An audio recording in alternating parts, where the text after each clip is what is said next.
Hello, you, and welcome back to Whispers After 50. I'm Martha, and today I'm going to share a very personal chapter of my life, one that even now surprises me. You see, I've always been a quiet person. I worked as a librarian for most of my career, enjoying the calm of the stacks and the predictability of my days. I wasn't the kind of person who sought out big challenges or thrived under pressure. In fact, I often felt a bit overwhelmed by them. When I retired at 65, I envisioned a simple, peaceful life, more time with my books, maybe some gentle gardening. What I actually found, to my surprise and initial terror, was a completely new, demanding role: primary caregiver for my elderly parents. Their health began to decline just as I was stepping into my golden years, and suddenly this quiet, somewhat hesitant Martha had to become something else. Have you ever found yourself in a situation where life demanded more of you than you thought you had to give? That feeling of sheer panic, coupled with a deep, silent question: can I really do this? This isn't just my story. It's a raw, honest look at how an ordinary person, someone who doubted her own capabilities, found unexpected strength in the face of an enormous responsibility.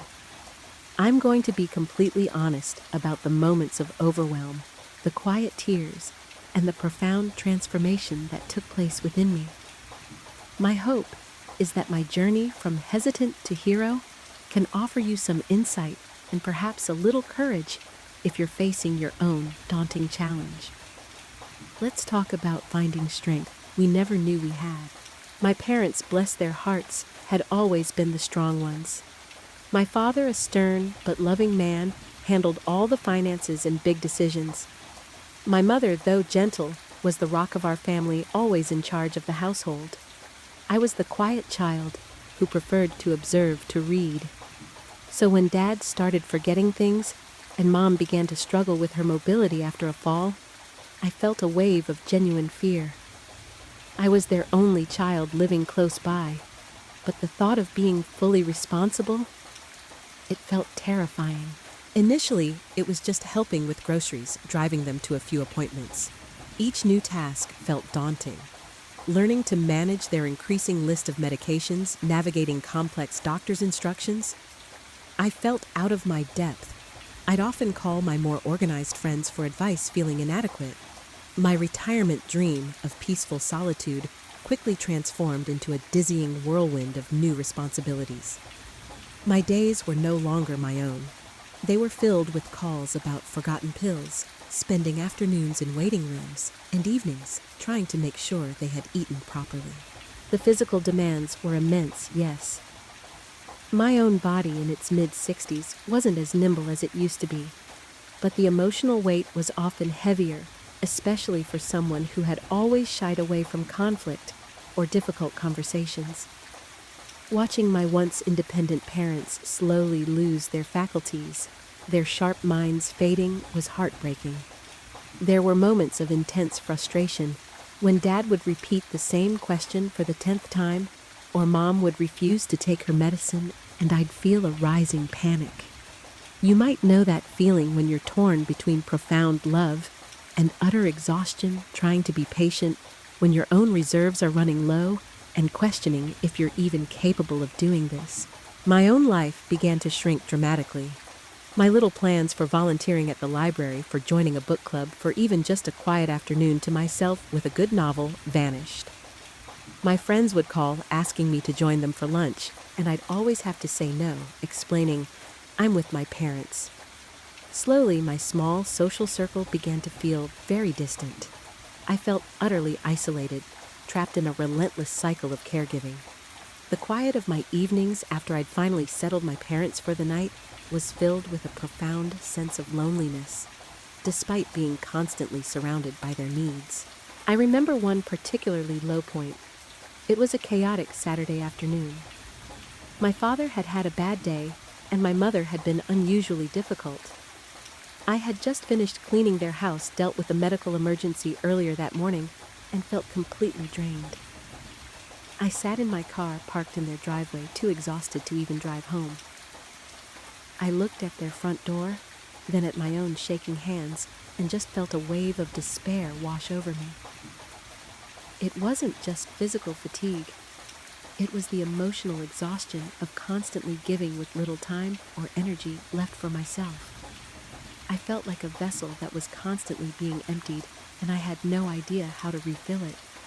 It was a chilling realization, almost a silent scream inside. Who is caring for the caregiver? How can someone as hesitant as me possibly handle this? This feeling of being utterly overwhelmed and completely unequipped wasn't something I, as someone who always preferred to avoid the spotlight, felt comfortable talking about. My daughter would ask, "How are your parents, Mom?" And I'd just say, "Oh, they're doing okay, keeping me busy." But inside, I was battling this quiet desperation, this profound sense of inadequacy. This was a red flag I was waving at myself, but refusing to acknowledge.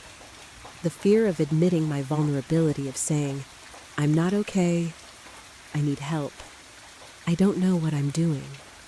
I knew I needed a change, but I just didn't know where to start, or if I even had the right to feel so lost. That low point was my true turning point. Sitting in that car, utterly defeated, I realized I couldn't continue like this. It wasn't about abandoning my parents. It was about finding a sustainable way to care for them and for myself. I knew I couldn't pour from an empty cup, and I certainly couldn't be the caregiver they needed if I was falling apart.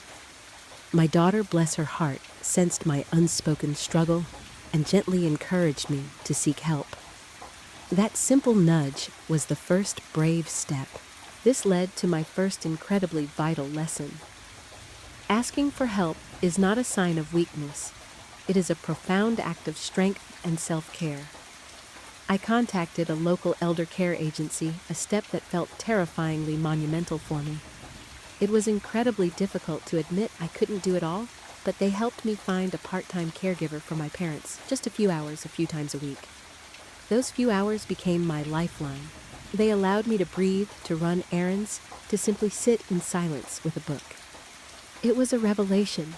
I learned that accepting help benefited not just me, but ultimately my parents, because I was a better, more patient caregiver when I wasn't utterly depleted. My second lesson was about setting boundaries, even with those you love most. This was incredibly hard for someone who had always tried to please everyone.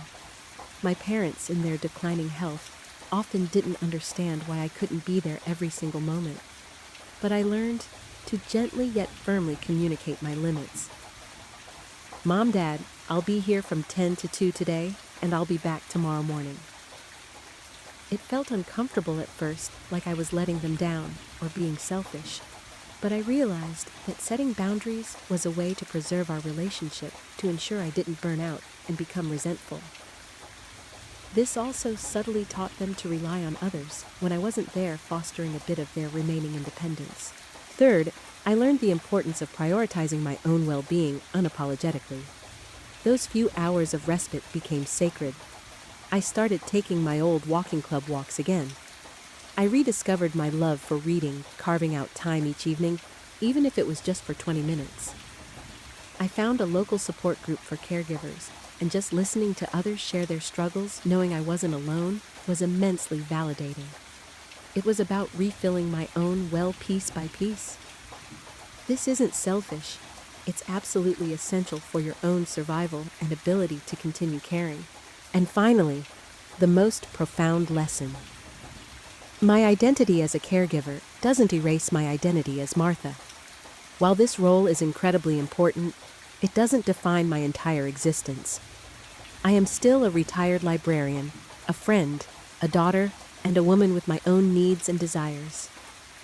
The act of caring for my parents is a profound act of love, but it also became a powerful teacher, revealing my own resilience and capacity for compassion that I never knew I possessed. I learned to forgive myself for those moments of frustration, to accept that imperfection is human, and that true strength lies in continuing to show up both for them and for myself, embracing the imperfect reality.